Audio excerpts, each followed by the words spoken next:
99 TV నేను Priyanka bulletin లో details చూద్దాం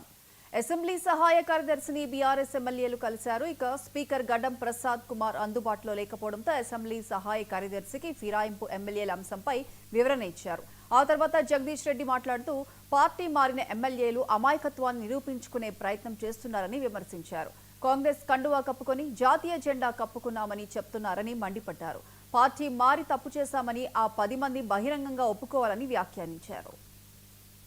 మేము పార్టీ మారలేదు మేము ముఖ్యమంత్రి గారు నియోజకవర్గ అభివృద్ధి కొరకు పోతే ముఖ్యమంత్రి గారు మేము పోయినందుకు గౌరవించాలి కాబట్టి మా మెడలో 3 రంగుల కండువా కప్పిండు అది జాతీయ జెండా రంగులున్న కండువా అది మేము కాంగ్రెస్ కండువా అనుకోలేదు కాబట్టి మేము ఏ తప్పు చేయలేదు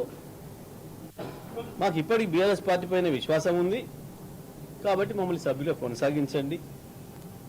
అని చెప్పి పాపం 100 ఎలుకలు తిన్న పిల్లి యాత్ర పోయిందన్న పద్ధతుల్లో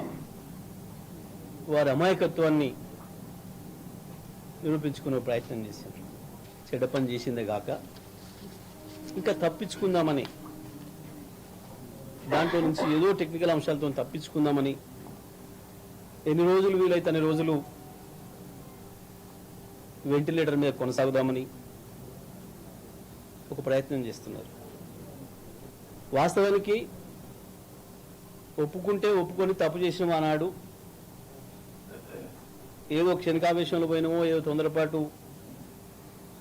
ఆశలు పెడితే పోయినామో పొరపాటు చేసామని చెప్పి నియోజకవర్గ ప్రజల ముందర ఒప్పుకొని ఆడ కొనసాగదలుచుకుంటే రాజీనామాలు చేయాలి లేదనుకుంటే వచ్చి ఆ ముచ్చట కేసీఆర్ కాడ పెట్టుకోవాలి ఈ పిటిషన్ ఇది ఎన్ని చేసినా తప్పించుకోలేరు తప్పకుండా దొరికిపోయిన దొంగలు మీరు అందులో సందేహం ఏం లేదు కానీ ఇప్పటికీ కూడా